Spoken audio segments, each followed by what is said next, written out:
This is The Modern Leader Way, the podcast for corporate career women who want to feel good on their way to the top.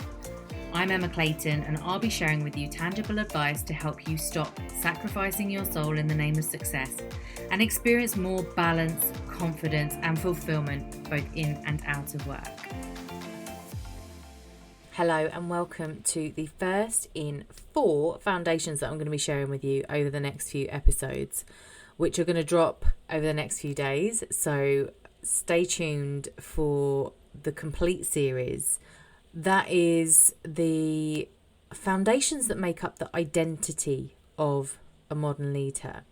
And I will say that these are not prescriptive lists, that if you can check them off, then you can call yourself a modern leader. This is a framework, and it's flexible enough for you to find what feels good for you. And I think that's what I want to preface this with, is that nothing I do is telling you this is the way it should be done. And everything that I'm about is helping you find what feels good for you. So, foundation number 1, the modern leader, she knows, likes, and trusts herself. And this is a biggie. How often have you heard either someone you know or even yourself think this or say it out loud? But how often have you heard a woman say, I don't even know who I am anymore? Because I know I've heard it often. It might be that someone's just got so carried away with their career that they're now starting to look at, what has become of their life and what it's all about. Or maybe it's a woman that had a career before and then they've gone off to have babies and are coming back into the workplace and are just not sure of where they stand anymore. Or maybe it's someone that's later on in life and is actually reflecting and saying who am I? I don't actually know who I am anymore. And a lot of this is because we play so many roles throughout our lifetime, right? We start off as daughters, as siblings, and then we become friends. And we go through life playing these various roles, and then we become someone's wife or someone's mother, and we become an employee. And these roles become our identity. But actually, our identity, who you are, it runs so much deeper than that. It's a combination of where you've come from, what's shaped you through your life, what's led you to believe the things you believe today, what's given you your opinions and your values, what's important to you. It's what makes you you. Yet we don't focus on that stuff because when we're sat in a meeting and it's your turn to introduce yourself, you're likely to say your current role in your job and how long you've been at the company or in that role. And you might add a little personal spin in there about how many kids you've got and if you're married. You're going to give them that kind of thing. It doesn't really tell us who you are. And when you think about the leaders in your life, the people that you look up to, the people that you follow in your career or outside of work, in your personal hobbies and interests, how much do you know about them? And how much is reflected back to you about how much they know about themselves?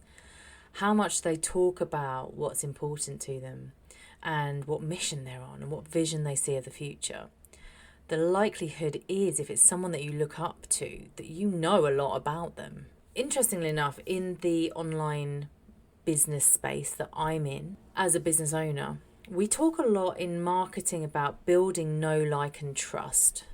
I'm a personal brand. I show up online as Emma Clayton. I show up as myself, and I'm selling products and services that I've created myself with my name on it. And in order to appeal to the people that I can serve the most and the best with these products and services that I've created, I need to build know, like, and trust in my audience. Because when you know me, you have a better sense of what I stand for and what's important to me and what my values are.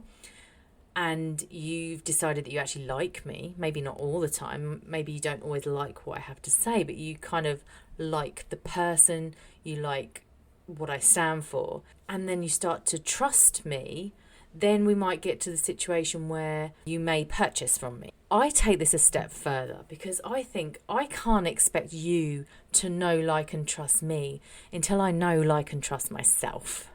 And this has been a big part of my journey over the last few years, is to really been to understand, like, who am I? What do I enjoy? What is important to me? What do I stand for? What is my vision of the future? Like, where have I come from? What's shaped me to be who I am, sitting here today, talking about this stuff? And like, where am I going? Because a lot of this is important if I'm expecting others to come along for the ride, right?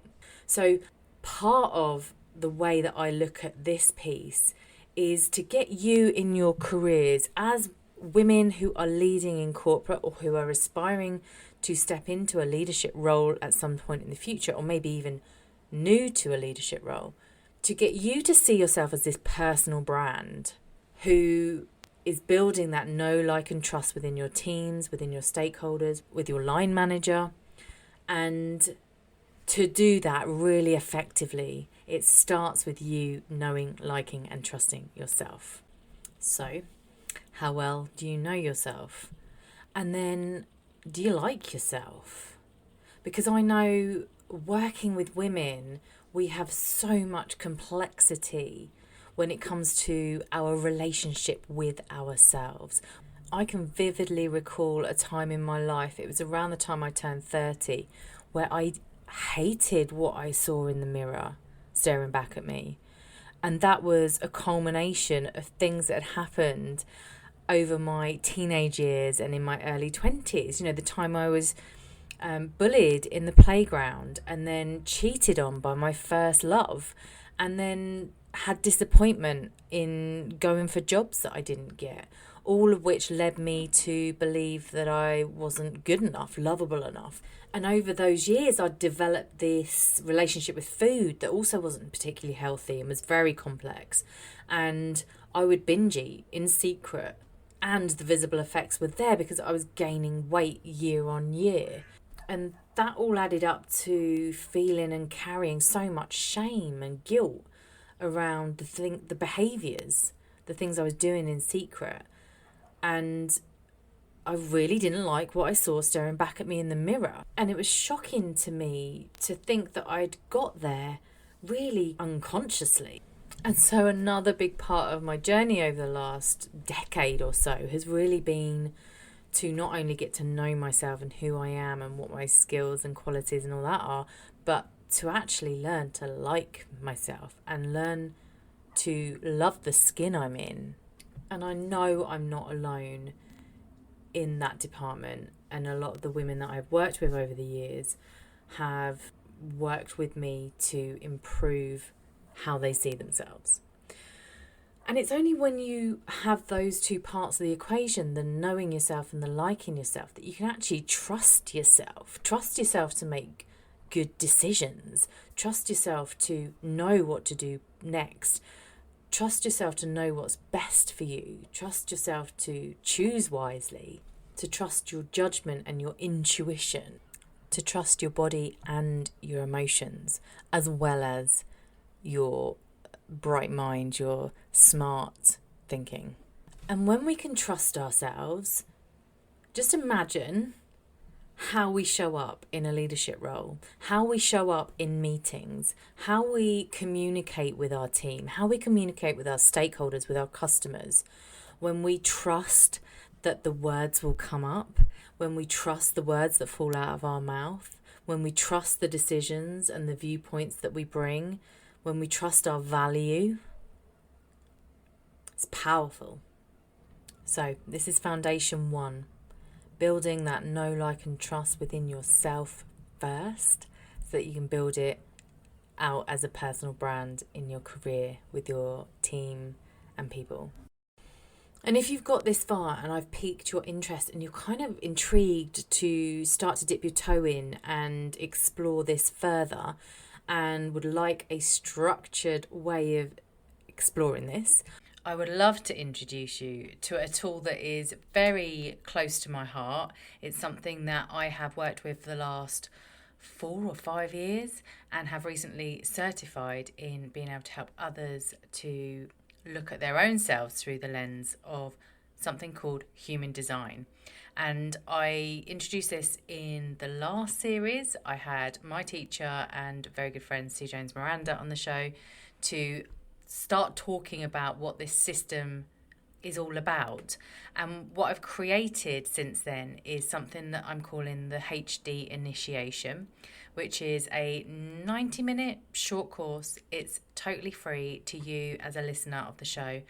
And this is just going to give you that real introduction into what human design is all about, where it comes from, and what it says about you and your most natural, authentic nature, your energy, your presence in this world, as well as starting to tap into what unique skills, talents, and gifts you bring to the table, whether that's in the workplace or in life in general. So if you'd like to explore who you are through the lens of human design, then head to the link in the show notes where you will find the freebie to download. It's called the HD Initiation. It just needs your email address and name in exchange for a short course. And I hope you enjoy it. And I would love to hear what you learn about yourself. So that's all for today. Until next time, which is actually tomorrow, if you're listening live, take care.